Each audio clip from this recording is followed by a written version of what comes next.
জাতীয় ঐকমত্য কমিশনে আজ লিখিত প্রস্তাব জমা দেবে বাংলাদেশ জাতীয়তাবাদী দল বিএনপি ও জাতীয় নাগরিক পার্টি এনসিপি।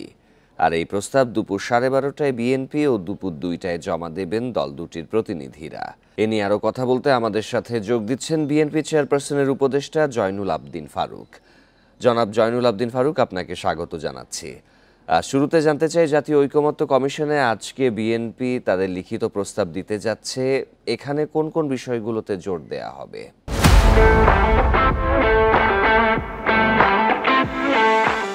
ইন্ডিপেন্ডেন্ট টেলিভিশন, আপনাকে অনেক অনেক ধন্যবাদ। বহু রক্তে অর্জিত এই ইন্টেরিয়াম গভর্নমেন্ট পৃথিবীর ইতিহাসে যে একটি গ্রহণযোগ্য ব্যক্তি, শুধু বাংলাদেশ নয়, এমন একটি ব্যক্তির অধীনে বাংলাদেশ এখন পরিচালিত হচ্ছে। আমরা আশা করি এই সরকারের অধীনে একটি সুষ্ঠু নির্বাচনের মাধ্যমে ক্ষমতা হস্তান্তর হবে এবং জনপ্রতিনিধি নির্বাচিত হবে। সেই জনপ্রতিনিধি জাতীয় সংসদে যারাই ক্ষমতায় যাবে, যারাই সরকার গঠন করবে, তারাই বাংলাদেশকে শান্তি সুখে রাখার ব্যবস্থা করবেন এবং অতীতের মতো ফ্যাসিস্ট হবেন না। এই কারণেই ছাত্র জনতার ঐক্যবদ্ধ আন্দোলনে, যেটা বিগত 20 বছর তারেক রহমানের নেতৃত্বে আমরা রাস্তায় থেকে আন্দোলন করেছি, তারই সমর্থন দিয়ে আমরা এই পতিত সরকারকে বিদায় করতে পেরেছি। তাই এই মুহূর্তে ইন্টেরিয়াম গভর্নমেন্ট ঐক্যমত কমিশন গঠন করেছেন, সেগুলো প্রস্তাব আজকে জাতীয়তাবাদী দল বিএনপি আজকে সরকারের কাছে, ঐক্যমত কমিশনের কাছে জমা দিবেন। আমি আশা করি বিএনপির এই প্রস্তাবগুলো হবে সুদূর প্রসারী এবং বাংলাদেশের ইতিহাসে যাতে একটি সুষ্ঠু নির্বাচন, গ্রহণযোগ্য নির্বাচন হতে পারে, সে বিষয়গুলো উল্লেখ থাকবে। তাই যে লিখিত প্রস্তাবগুলো সরকার পাঠিয়েছে বা ঐক্যমত্য কমিশন পাঠিয়েছে, সেগুলো বিশ্লেষণ, চুল ছাড়া বিশ্লেষণ করে জাতীয়তাবাদী শক্তি আজকে জমা দিবে। এতে আমার একটি রাজনৈতিক কর্মী হিসেবে আমার দৃঢ় বিশ্বাস থাকবে যে অনির্বাচিত যারা আছেন, অনির্বাচিত কেউ যেন ক্ষমতায় থাকতে না পারে, নির্বাচিত হতে না পারে, সে বিষয়ে লক্ষ্য রেখেই জাতীয়তাবাদী শক্তি এই দল, মুক্তিযুদ্ধের এই দল আজকে ঐক্যমত কমিশনের কাছে তাদের প্রস্তাবগুলো জমা দিবেন।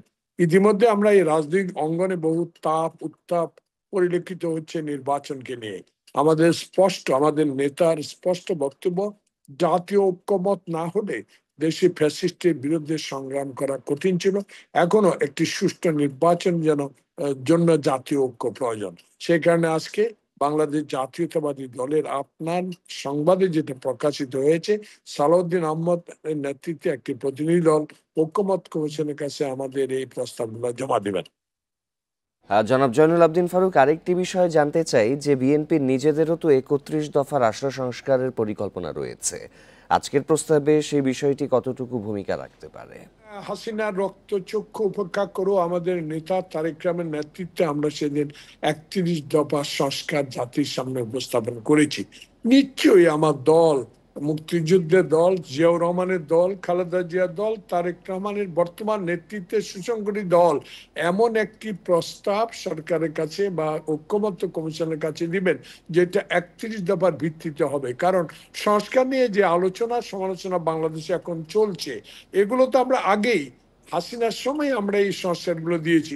তাই সেই বিষয়ে নিশ্চয়ই আমার দল লক্ষ্য রাখবেন এবং যেগুলো আমরা অতীতে বলেছি, জনগণের কাছে ওয়াদাবদ্ধ হয়েছি যে আমরা সরকার করতে পারলে আমরা এই সমস্যাগুলো সমাধান করবো, এই সংস্কারগুলো করব, যাতে জাতি হাসিনার মতো ফ্যাসিস্টের দিকে কোনো সরকার যেতে না পারে।